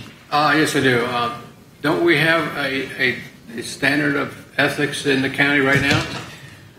We do, and we have it memorialized as a policy. However, as Neil suggested, you could elevate it, if you will, and have it codified in your county charter. It's something that you could do, and some counties have done it, as Neil mentioned. Yeah, I read your actually you've got a wealth of information online, so I read through the Code of Ethics for the county, and it's very well done, and that was really one of the reasons I thought it should be first and foremost in the charter, because the county's done such a good job sort of in the employee materials, but the public doesn't really know that. I think if it's elevated to the level of the charter, it reinforces what's in the current county bylaws and just makes it a little more apparent to the public that it's something of great importance. Are there penalties described in our Code of Ethics now? I don't believe so, but it's certainly something that if we want to bring it back, I think at a minimum you could, if we wanted to add more, again, if you could be more restrictive, again, than the state statutes. Right now, for example, and I'm just giving off the top of my head what I think you could probably do here, but you may want to say violation of this Code of Ethics constitutes, and then you could say the recall provisions of this charter relative to elected officials, or you could say, other things related to, but that's all information we could bring back to you and vet it, whether, you're right, I got it. Catherine. Yeah, that was going to be my point. The the greatest penalty is written right there in our charter, Section 4.2, recall. And I'm really glad you brought this up, Neil, because this was going to be a point I was going to make. It does need to be codified in our charter with everything that's going on in the community. I think Leon County needs to be inherently open, that it does have a very strong code of ethics and standards by which it does hold its employees and its Board of County Commissioners to. The one thing I would like, if you would consider, as the maker of the motion, I would like to add that we also include our lobbying policy in there so that it is included and it is forever noted in our charter. Would you like to make that as an amendment to the motion? Can you just explain that a little more? I guess I'm a little vague on it. You know, a lot of issues come about from people not understanding the role of the lobbyist, what the lobbyist must do, how they must register in Leon County, and I think that kind of goes hand in hand with our code of ethics. And I would like for that to be a part of the charter so that when people come in, they understand the role. Lobbyists know what they have to do. They don't have to go searching, digging, trying to find any policy. It is right there. I think it's fine to add, and if we decide we want to move forward, then the staff can determine if that's the best Just approach or to separate it out. Absolutely. For analysis. I agree. Thank you. Absolutely. Okay. We have a motion and a second. We're ready for the vote. Any questions? Kim? The conversations that we're having, everybody is to put things in a charter that only gets revisited. Well, how many years is it? 8. Or any day of the week. Or any day of the week. For your committee purposes, 8. But I think the Code of Ethics is a great, well-written document, and what we have is more than adequate to do what we do. And I think the addition that Catherine had to it would be great. But I just don't think that everything that we come up with needs to be codified in such a way it can't be changed for 8 years, because there may be something that needs to be improved, especially with the changes in communications. Anyway, that's just my take. Other questions or discussion? All right, we'll have the vote. Reginald Ellis, Yes. Michael Urick, Yes. Neil Fleckenstein, Yes. Lee Hinkle, Yes. Catherine Jones, Yes. Ken Hart, Yes. Casey Perkins, Yes. Anise Prosser, Yes. Jay Revel, Yes. Gordon Thanes, Yes. Ted Thomas, Yes. Kim Williams. Yes. Passes unanimously. Okay, thank you. The next item we have is constitutional officers as elected or appointed. Catherine, I believe that was your item. Sure. Let me go ahead and start by saying that this is not a statement against any constitutional officer, okay? It is not. I am not saying that I do not like our constitutional officers. I fundamentally believe that every charter committee that comes forward should have this discussion, just like we did at the last charter meeting. And I'm not saying that I, at this point, would vote to have all constitutional officers appointed. I would not. But I believe it is worth the discussion. We need to look at each position. You brought a very valid point forward just a moment ago, Kim. This charter is looked at every 8 years. Okay. What happens if a constitutional officer is elected and that individual is incompetent? Okay? Okay. We have constitutional officers who are in very important roles in this community. We know by the sheer fact that our electorate seems to keep electing people over and over and over again. And we've seen it with our constitutional offices, that when you are in that position, you seem to be in it for life. You know, it's yours, and it's hard to get them out of it. And so I think that it's worth a discussion to look at each office and say, hey, this is an office that the voters should decide, or this is an office that really shouldn't be elected, and it's an office that should be appointed by the Board of County Commissioners. So I believe it's worthy of a conversation, period. Not saying we go forward and change it, but at least we have a conversation regarding it. And you put that in the form of a motion? I would like to put that in the form of a motion. What is the motion, that they be appointed, or that? No, that we have staff analyze. And then we discuss the options, and we discuss it. So bring it back to us before this? Oh, of course. Yes. It's just for discussion. It comes back, it goes next to the staff to prepare some information and then bring back to us for discussion. And I would like to look at the pros and cons of each position.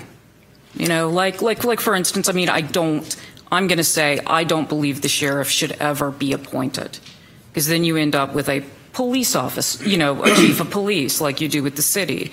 I think the sheriff is an elected position. So I would never consider changing that myself. However, I think there are other roles that maybe we can look at and have staff analyze, or maybe everybody else here believes the sheriff should be appointed. I don't know. That was just my own personal view. So I think it's worth looking at and discussing. So the point is to look at it. We'll have certainly more discussion, and then if it gets advanced, it would require 10 votes to move that forward. Is there other discussion? Yes, Reggie. Based off of our previous conversation on ethics, do you think that if we do move down the line with the ethics being in the charter, would that not solve some of the concerns that you have with the elected officials? No, because that code of ethics, they're individually appointed constitutional officers. Individually elected constitutional officers. The Board of County Commissioners has no control over anything they do. I mean, the code of ethics is for the Board of County Commissioners and its employees only. Okay. We had a motion. Did we have a second? Really? I'll second. Okay. And you have a question? No, it's actually a statement coming from an area in this state that did have appointed constitutional officers. I think it's something that needs to be explored, because it works out very well. Okay. What part of the state? Central Florida. Okay. Other discussion? Ready for the roll call? Reginald Ellis? Yes. Michael Ure? Yes. Neil Fleckenstein? Yes. Lee Hinkle? Yes. Catherine Jones? Yes. Ken Hart? Yes. Casey Perkins? Yes. Denise Prosser? Yes. Jay Revel? Yes. Gordon Thames? Yes. Ted Thomas? Yes. Kim Williams? Yes. Passes unanimously. Thank you. The next item we have is the nonpartisan superintendent of schools. And Ted, that was your suggestion. Thank you, Lee. I don't know if number 7A should be rolled together, but let me just give you some background. The largest single growing electorate is nonpartisans. In our community, it represents 19% of the people who are eligible to vote. Those nonpartisan individuals cannot vote in the first round of elections, which means they in turn only have an opportunity to vote for a partisan person, whether it be Republican or Democrat.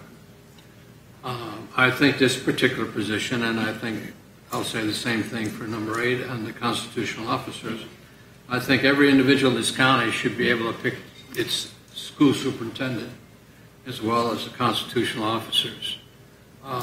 You can make a case, I think, at the state and national level that you can make a case for why those positions are partisan, because I believe they have, the state and federal government, their parties have a certain platform that they deal with, that those people profess to also support.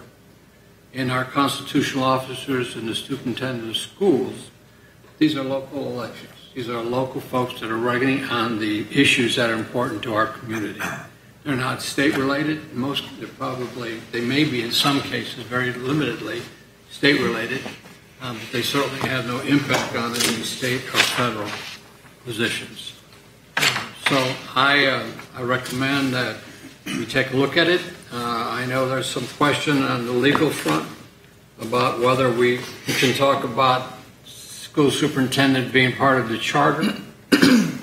But I did a little research and I found out that Columbia County, in fact, does have identified their nonpartisan election of county officers being the county commissioners, the county attorney, the superintendent of schools, and the constitutional officers.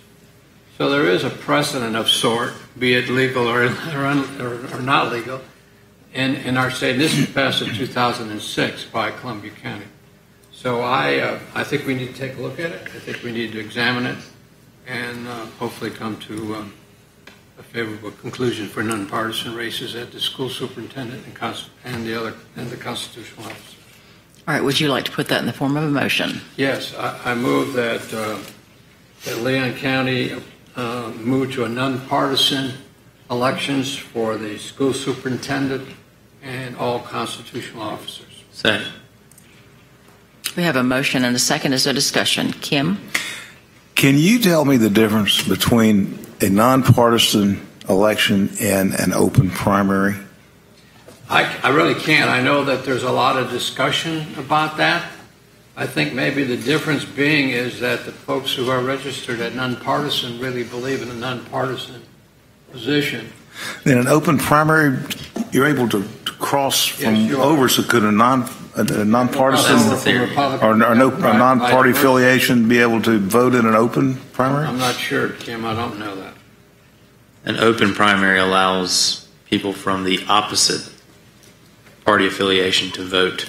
But it doesn't allow no party affiliates to vote in the primary? I'm not sure. I'm not an expert on that. But that's something we could willing certainly to have staff come back. Can that be added to the discussion? And the reason I ask, I think that's what we need to move towards, frankly, is to try to get better candidates, is to allow the primaries to vet people that are more moderate than the extremes that we're getting. My concern, Kim, with that is that's a state issue. Okay. It's something we dated by the legislature. But I'm talking about an issue that can be decided by our community, by our county. It's actually something. Put that in the mix. It's actually something the Constitutional Revision Commission is looking at because it's a constitutional issue as opposed to a state statute. So I would like to keep it in our framework and our Constitution.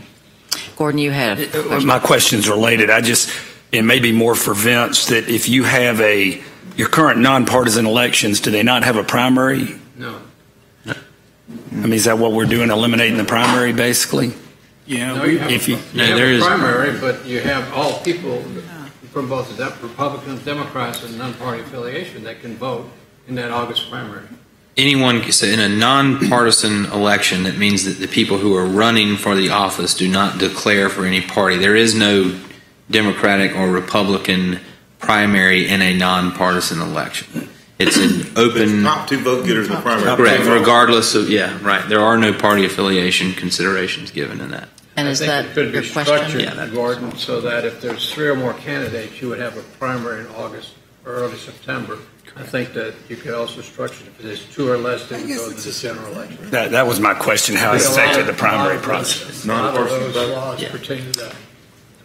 And Catherine, your question?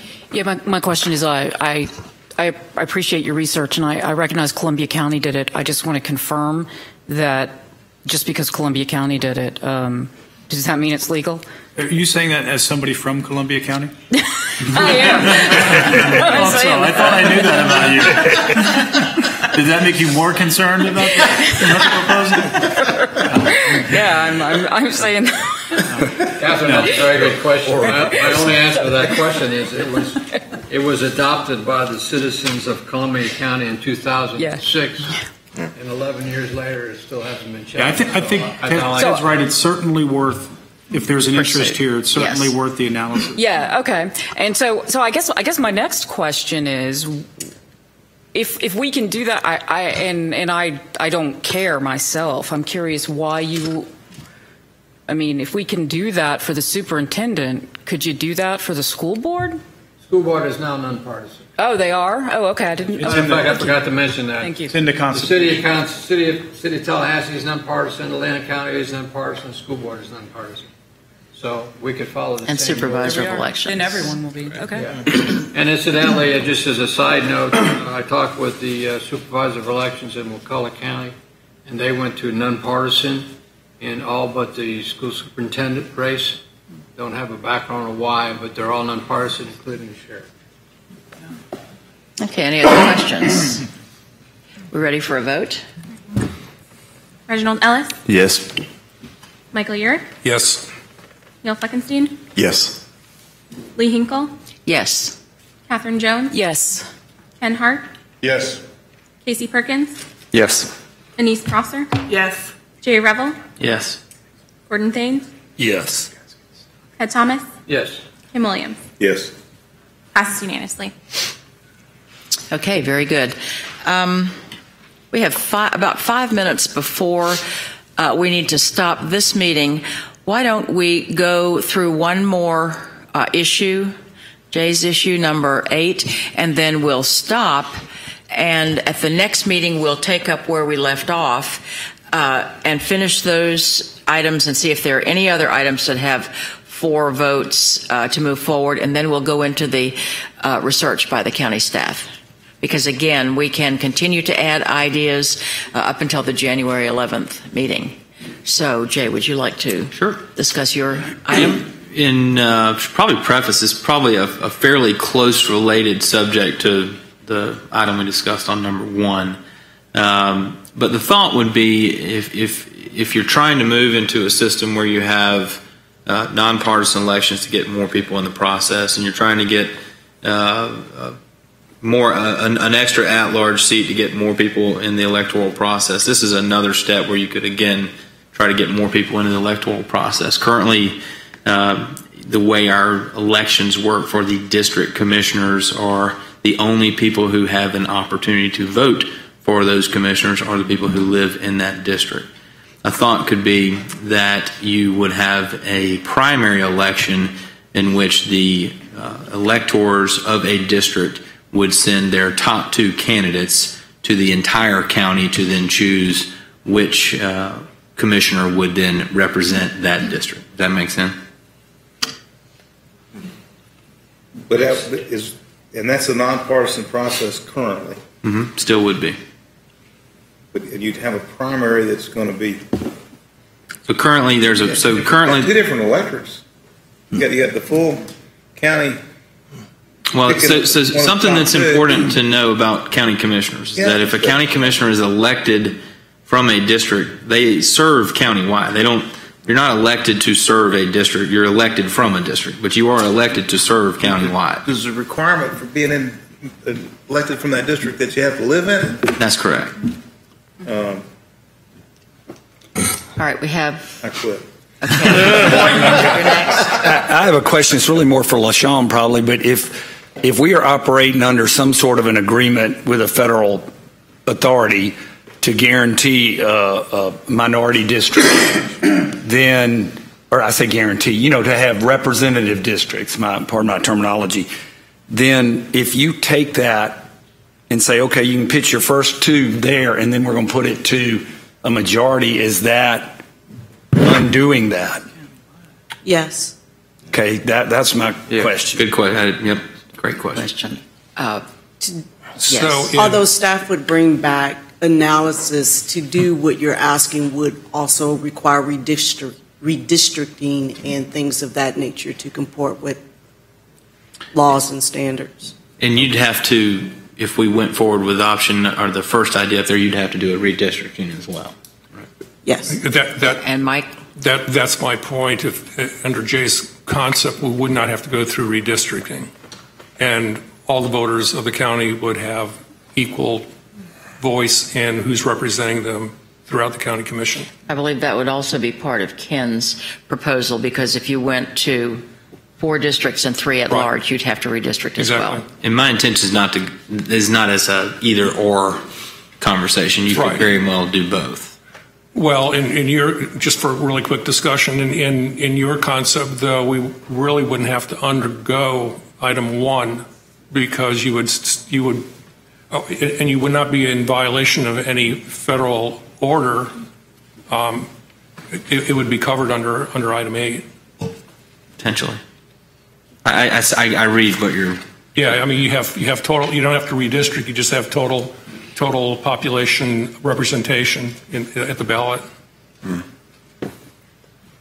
Reggie. So my concern about the number 1 and number 8, if we do the primary, and we send the top 2 candidates from whatever district that is currently in place, are those individuals in the general election, are their voice still as strong as it would be as it is now? So for example, let's say you're in a district that has X number of residents, but then when when that candidate or those 2 candidates come out of that district, now everybody in Leon County is voting for those 4, I guess, would it be 8 people or how many individuals on the ballot?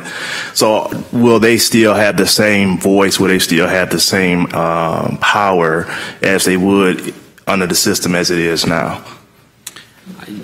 The way I would look at it is that every district would send their favorite 2 candidates to the general countywide population to choose from, and I think if you've got hopefully you have 2 good candidates there, and the rest of the county gets to then choose which one they like to serve from that district. And again, I go back to the point that even though a district elects a commissioner, that commissioner impacts votes countywide that affect all citizens. Catherine, you had your card up. You know, it's been my observation that people adore their district commissioners. They elect them because they feel their district commissioners understand them. I think if you give the entire county an option to change the representation of that district, we'd be making a fundamental mistake. You know, you've got a powerful representative in a district that everyone else in the county may not like, but the district loves that individual, and you're taking away that district's voice. Yeah, I understand what you're saying, Jay, and yes, that individual does represent the entire county, but first and foremost, they represent a district. And I think it's important. That's not how the job duty is outlined. And let's do this. I see your point. It's important we allow people to maintain their voice. We're about out of time, and Neil, I'll take your question, but this might be an issue that we continue to discuss next time and deal with a motion, and then to see if it gets 4 votes, and then we can, at the meeting after that, have discussion by the county staff. So does that sound reasonable? Neil, would you like to ask your question? Yeah, it'll be just a quick one. Just maybe I misunderstood what LaShawn said earlier. Can you clarify the legality of this concept? Are we on 1 or 8? 8. I would need to be honest, I would need to do a little more research. But my immediate response would be, I think you're going to see the same issues that you would have with number 1. But again, I would need to do some more research on it. And that's something, if we move it forward, they can do that. Mike? I would propose that we move this, that we vote on this today. That way we can take a look at number 1 and number 8 comparatively. Otherwise, we're going to be looking at perhaps number 1 ahead of time before number 8, if it does pass. And it would just be nice to see them side by side. Okay, Jay. Yeah, I just, point of clarity, I'd like to be able to have staff evaluate it. I think it's something that's worth having a discussion about. I've worked for a district commissioner. I absolutely know the importance of having someone who, when the ditch overflows or the garbage doesn't get picked up, they're kind of the first line of calls. I know what that phone ringing looks like. I do think it would offer an opportunity for further representation countywide on more voices, adding more voices to the process. I'm always going to vote for more voices in the process. So that's kind of my initial input on it, and I think it's worthy of a discussion and further evaluation. Would you put that in the form of a motion? I would move that we have staff bring us a further evaluation of going to a model where commissioners who are elected from a district are selected in a, this is a long motion, primary, where the top 2 vote getters from the district are then sent to a countywide ballot to be elected to the commission. I'll second. All right, we have a motion and second. No other discussion. Let's have the vote. Reginald Ellis, No. Michael Urick, Yes. Neil Fleckenstein, Yes, just to hear the analysis.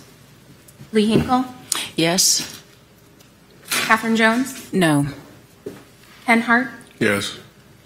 Casey Perkins, Yes, for the analysis. Lise Prosser, No. Jay Revel, Yes. Gordon Thames, No. Ted Thomas, Yes. Kim Williams. No. Motion passes. All right, we'll have discussion on that next time. Before we adjourn, is there anyone from the public that would like to be heard? Didn't see anyone in the audience. We'll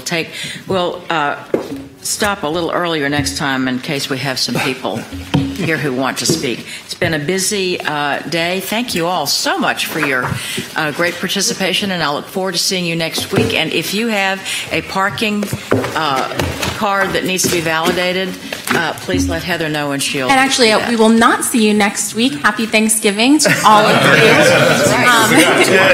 Next meeting.